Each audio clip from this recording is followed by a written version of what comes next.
Hi everyone, Mike Moo here. Today we're going to take a look at this ESR Magsafe wireless car charger. This will charge up to 15 watts and ESR sent this out for me to do a little video. However, this is not sponsored.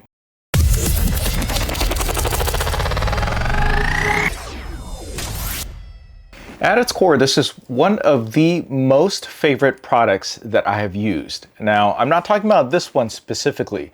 The one that I'm talking about was one that I purchased many years ago, and I have used it as my primary Magsafe charger in my car because of how relatively simple, easy, and affordable that it was. And it held up my phone just fine. Now, keep in mind, I don't do any off-roading, so if you do some off-roading, you're probably gonna need a little bit something more hefty for any of the bigger phones.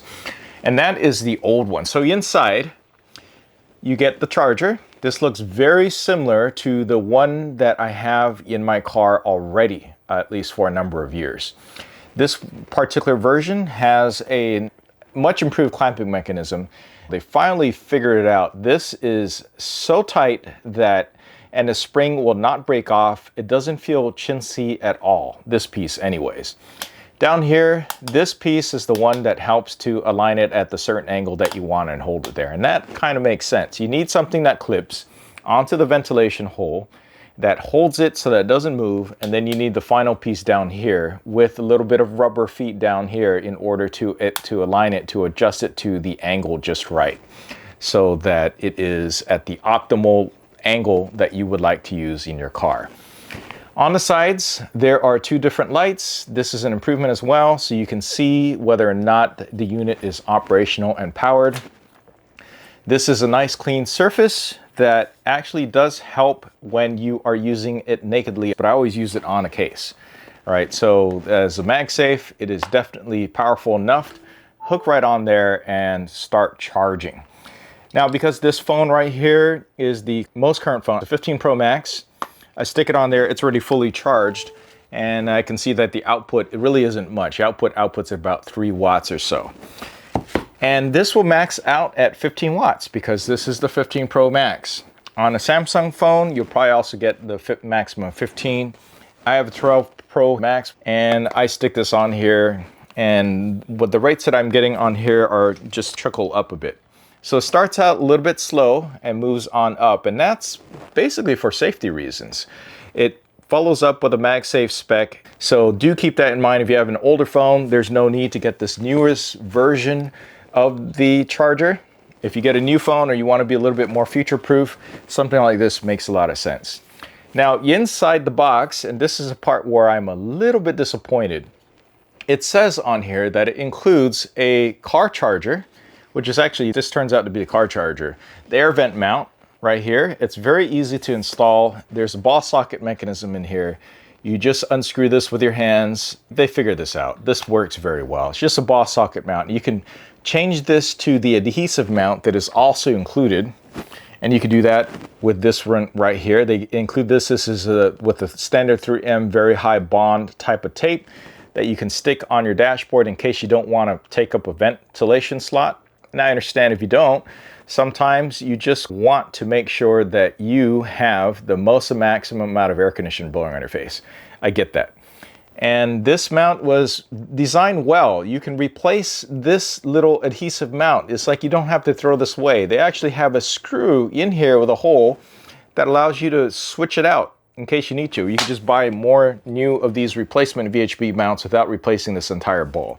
Now, this is made of plastic. It feels like a high enough grade plastic. It's perfectly suited for the purpose. Doesn't need to be over-engineered, doesn't need to be metal or anything like that. It helps to keep the cost down and also keep it really tight and also bend around curves. So this is good if you don't live in a really hot environment, all right? Or if you want to put it, or if you don't want to block the vent complete, you can stick this near the vent and keep it that way. Now, one thing this does not have, which is coming soon, is the Cryo Boost version of this. If you get the Cryo Boost version, it's going to have a fan that helps keep the whole system cooling. Now, that was not available at the time, so that's probably something that's coming out later on this month or next month, being April 1st today. So keep a lookout for that if you plan on using the VHB mount away from the ventilation. But if you do use the ventilation mount and it is somewhat hot during the summer where you're located, I'm over here in the West Coast, so it does get a little hot sometimes. It makes sense just to switch to the vent mount. And it's very easy to switch. I just basically put that on, snap that in, and then rotate it on. It's super duper simple to go ahead and switch out the different mounts. I like the fact that they give you both types. I don't like it when you get one and it's for the ventilation mount and you want to switch it and you got to pay a little bit extra for that. All right, now getting back to what was included in here, what I was a little disappointed to find out was that they don't actually include the cigarette lighter charger in here. They do sell those separately, but it is not included in this, and that was a little bit surprising. I thought, hey, maybe I dropped it or something. I couldn't find it. I don't believe that's included. You get the USB-C cable, and it's just 3 feet long. It looks like this. Nothing special about it. It's not the best, not the worst. It does the job.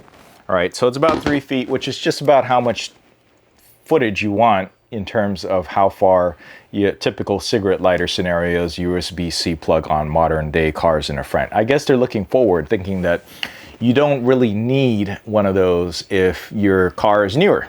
You already have a USB-C port, so just plug that in there. And the output range will be 15 watts, 7.5 watts, and 5 watts. 7.5 if you have a slightly newer phone. If you have the newest phones, it'll do 15 watts, and I'm talking specifically about iPhones here. Android systems have supported faster charging at fairly early on, so they are fully capable with this. It has a little bit of a cleaning kit so that you can wipe off with alcohol wipes to make sure you get a nice adhesive mount on there. And there's a quick little user manual. That's all that's included in here, but that's really all you need. This is no frills. It's really cheap. And I'll have links down below where you can go ahead and find this and get one yourself. If I didn't already have a system that I have already in the car, I would probably get this one because of how cheap and useful that the previous generation has been working for me. I've had this about 2 months now and it's performed fairly flawlessly. Keep in mind I use the vent mount to keep things cool. That's the one thing I'm always worried about when I'm doing the wireless charging, is making sure that your phone stays cool as it's charging. If you get a lot of heat warnings, switch to the vent mount. All right, let me know if you have any questions. That is my quick little introduction to the ESR magnetic wireless car charger with the Halo Lock technology that is available right now. Check out the link down below. Give us a like, subscribe for more. I'll catch you in the next video. Thanks for watching.